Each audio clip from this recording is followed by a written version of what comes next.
Oi, gente. Nesse vídeo aqui a gente vai ver como é que a gente usa, tá, o princípio de indução para resolver um exercício, tá? Que a gente é acostumado a usar ele de uma certa forma para resolver exercícios, mas nos vídeos sobre os axiomas de Peano a gente viu ele enunciado um pouco diferente, né? Fala sobre um conjunto aqui e tal, certo? Mas a gente vai trabalhar com um enunciado dele um pouquinho diferente, mas mesmo assim é interessante a gente ver como é que acontece a aplicação desse princípio na resolução de exercícios, tá? Então vamos lá. Primeiro eu quero fixar algumas coisas aqui, certo? Geralmente as bibliografias elas usam muito esse termo aqui, ó, inteiros positivos, tá? Quando eles usam esse termo, o que está acontecendo? Eles estão considerando o conjunto dos naturais como sendo o conjunto que tem o zero, né? Além dos outros números. E aí eles chamam esse conjunto aqui de inteiros positivos, tá? Na construção dos números naturais, não sei se vocês lembram, mas os números naturais que Peano falava eram esses aqui, os inteiros positivos, tá? Mas desde já eu vou deixar claro que não faz muita diferença você considerar os naturais com o zero ou sem o zero, que dá para adaptar a construção de Peano e ela vai funcionar da mesma forma, tá? Mas aqui eu vou adotar a seguinte terminologia. Eu não vou trabalhar com os naturais tendo o zero, tá? Ou seja, aqui nesse vídeo, conjunto dos inteiros positivos e conjunto dos naturais é a mesma coisa, tá? Então eu vou até colocar aqui que isso aqui é igual ao conjunto dos naturais pra gente. Se for necessário ter algum outro ponto de vista, em algum momento eu vou fazer essa menção aqui, tá? Mas vamos lá, vamos ver aqui, vamos olhar para o princípio de indução, né, da forma como ele foi enunciado lá nos axiomas de Peano, tá? Então aqui fala que se a gente tem um conjunto K, não diz exatamente como é que são os elementos desse conjunto, mas diz que se esse K satisfizer essas duas condições, então esse K deve conter todo o número natural, tá? Que condições são essas? Primeiro, o número 1 precisa estar lá, e a segunda condição é que para todo número natural que está nesse conjunto, o seu sucessor necessariamente vai estar nesse conjunto, né? É assim que Peano enunciou o seu axioma, tá? Pra gente aqui, essa história do sucessor, a gente já vai admitir que a gente sabe isso aqui, certo? Que tomar um sucessor de um número é somar ele com 1, tá? Na construção da teoria normal, isso precisaria ser provado, tá? A gente precisaria definir a adição e tal, mas a gente não está trabalhando com esse nível de rigor aqui, certo? Então, como é que vai ficar o princípio de indução pra gente? Ele vai ficar dessa forma aqui, tá, gente? Ó. Aqui eu coloquei 1 porque vai existir uma outra forma de enunciar o princípio de indução que a gente vai ver que é equivalente, tá? Mas coloquei esse 1 aqui para quando eu falar princípio de indução 1, você saber do que eu estou falando, certo? E como é que ele fica? Seja A um subconjunto de N, então se A satisfizer essas duas condições, então o A vai ser igual ao N, né?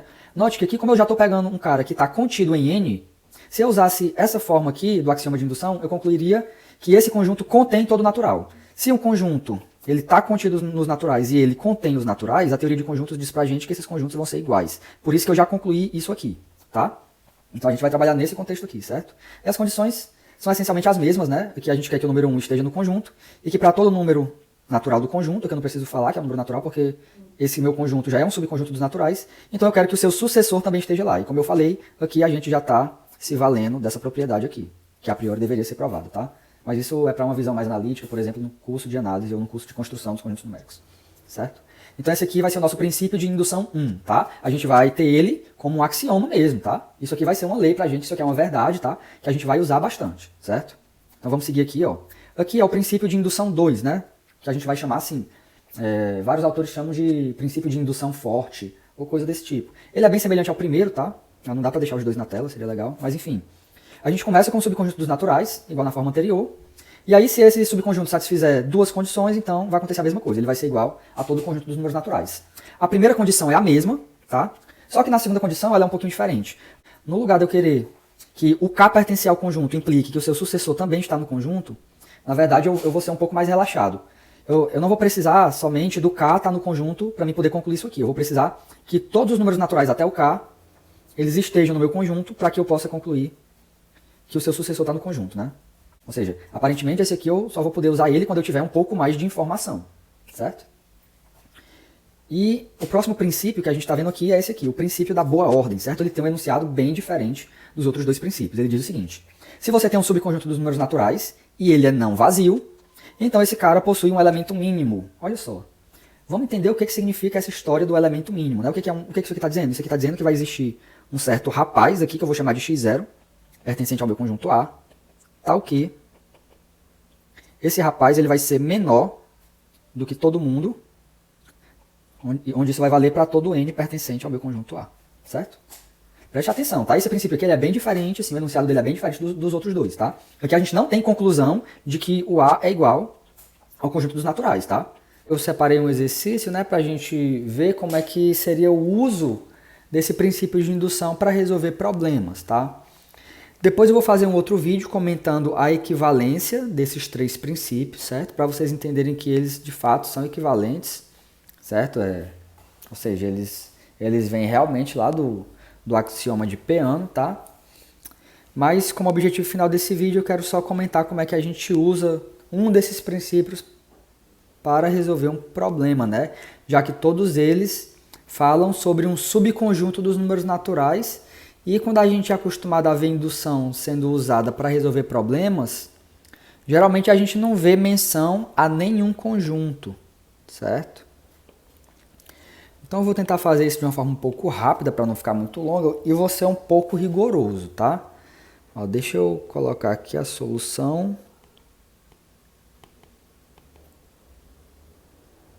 Certo? Então vamos lá. Olha só como é que fica se a gente for ser um pouco rigoroso. Seja A o subconjunto de N formado pelos naturais N, tá? Esquece a equação, é satisfeita. O que o problema pede para a gente? O problema pede para a gente mostrar que essa equação é satisfeita para todo número natural. Então, qual é a nossa missão? A nossa missão é mostrar que esse conjunto aqui que nós definimos, ele é igual a todo o conjunto dos números naturais. Então, nossa missão é mostrar que esse conjunto A é igual ao conjunto dos naturais, certo? Então, o que a gente vai usar para provar isso? A gente vai usar esse primeiro princípio aqui, tá? Pronto, então vamos usar aqui o nosso princípio de indução para provar isso aqui, tá? Então, primeira coisa que a gente precisa se certificar, que o número 1 pertence a esse conjunto. Ou seja, para o número 1 pertencer ao conjunto, a gente precisa provar que essa equação aqui é satisfeita para n igual a 1, né? Então vamos lá, vamos verificar aqui que ela é satisfeita para n igual a 1, né?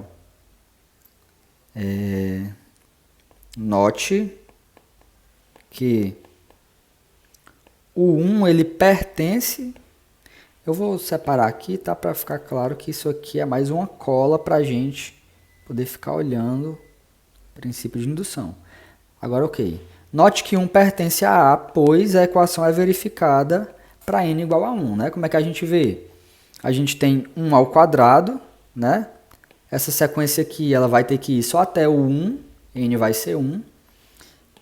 E aí, do outro lado, o que a gente vai ter? A gente vai ter 1, né, no lugar do n, vezes n mais 1. No nosso caso aqui vai ser 1 mais 1, não é isso? Vezes, aí o que tem aqui? Tem 2n mais 1. Então, vai ser 2 vezes o n, que é 1, mais 1, tudo isso dividido por 6, né? Aí, vamos lá. 1 mais 1 é 2, 2 vezes 1 é 2, mais 1 é 3, né? 1 vezes 2 é 2, 2 vezes 3 é 6, então isso aqui é 6 sobre 6, que é 1, né? Ou seja, isso aqui realmente é verdade, tá? Então, o 1, ele verifica aquela equação. Então, de fato, o 1 pertence ao conjunto A, certo? Agora, o que a gente faz? A gente pega um certo número K pertencente ao A. Ou seja, o K ele verifica aquela equação. A gente quer mostrar que o K mais 1 pertence ao A, certo? E aí a gente vai poder concluir o que a gente quer, tá bom? Então, o que a gente tem? Então, o que acontece? A gente sabe que quadrado mais 2 ao quadrado mais até o K ao quadrado ele é igual a K vezes K mais 1 vezes 2K mais 1 sobre 6. É isso? Opa. Sobre 6, né? Essa é a fórmula, né? Ó, tá aqui, tá? E a gente quer provar que isso é verdade para K mais 1. Assim, temos que... Olha só o que acontece. A gente quer saber como é que fica se no lugar da gente somar até K ao quadrado, a gente somar até K mais 1 ao quadrado, né? Olha só que legal. A gente tem que isso aqui, a gente já sabe quanto é. A gente sabe que é isso aqui, né? Então a gente vai só repetir. Vai ser K vezes K mais 1 vezes 2K mais 1, tudo sobre 6, mais esse rapaz aí que ficou sozinho, K mais 1 ao quadrado, certo? E aí vamos ajeitar aí o denominador, né? Vai ficar K, que multiplica K mais 1, que multiplica 2K mais 1, que multiplica 6K mais 1 ao quadrado, tudo sobre 6, certo? Aí aqui a gente vai fazer o seguinte, ó, aqui a gente tem K mais 1 e aqui a gente tem K mais 1. Então a gente vai botar o K mais 1 em evidência, então vai ficar K mais 1, que multiplica K vezes 2K mais 1, mais 6 vezes o K mais 1. Tudo isso dividido por 6, certo? Então vamos lá, vamos continuar aqui, né? Repete o K mais 1. Aqui agora vai ficar 2K ao quadrado, mais K, mais 6K, mais 6. É isso? Tudo isso dividido novamente por 6. Agora aqui a estratégia é o seguinte, a estratégia é você... deixa eu fazer aqui embaixo que eu vou precisar de espaço. K mais 1, aqui você tem que fazer o seguinte, você deixa dessa forma aqui, ó, 2K ao quadrado, mais 3K, mais 4K, mais 6, né? Porque aqui você tinha 7K, no lugar de escrever 7K, eu vou escrever dessa forma aqui, tá bom? Lembrando, tudo isso dividido por 6, tá bom? E agora o que vai acontecer aqui é o seguinte, ó, deixa eu ver se cabe aqui, né? Não, não vou arriscar não. Ah, vai. K mais 1. Aqui o que eu vou fazer é o seguinte. Vou colocar o K em evidência, vai ficar 2K mais 3. E nesses dois aqui eu vou colocar o 2 em evidência, né? Coloca 2 em evidência, aí também fica 2K mais 3. Né? Essa aqui é a ideia, tá? E aí vamos ter que continuar aqui na outra página. E aí vai acontecer o seguinte, fica K mais 1. E aí coloca esse 2K mais 3 em evidência. E aqui fica agora K mais 2, né? Olha que beleza. Tudo dividido por 6. Só que o que acontece? Vamos lá, vamos ajeitar para ficar tudo bonitinho. Aqui a gente tem K mais 1. Depois a gente tem o K mais 1 mais 1, que é esse K mais 2. Depois a gente tem o 2K mais 1 mais 1, não é isso? Que é esse 2K mais 3, tá? E tudo isso dividido por 6. E note que isso aí é nada mais, nada menos do que do que essa fórmula aqui, né? Só que aqui no lugar de K, a gente tem K mais 1, não é? Ó, cadê a fórmula que a gente quer provar? Essa aqui, ó. É só você trocar N por K mais 1, que você vê que é exatamente isso aqui que a gente encontrou. Então, conclusão. Conclusão é que o K mais 1, ele pertence ao nosso conjunto A, né?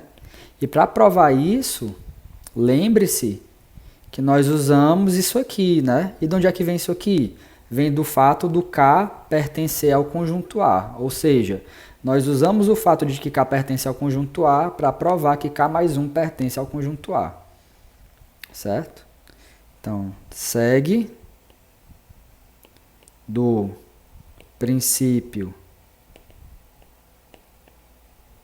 de indução que o A é igual a N. Ou seja, aqui acaba, né, a prova. A conclusão é que essa fórmula aqui, ela vai funcionar para todo número natural, certo? Então é isso, gente. Se você assistiu o vídeo até aqui e gostou, peço que você dê o like no vídeo. E se você gosta desse tipo de conteúdo, peço que você se inscreva aí no canal, tá? Então o vídeo fica por aqui e o meu muito obrigado pela sua atenção, tá? Até o próximo vídeo.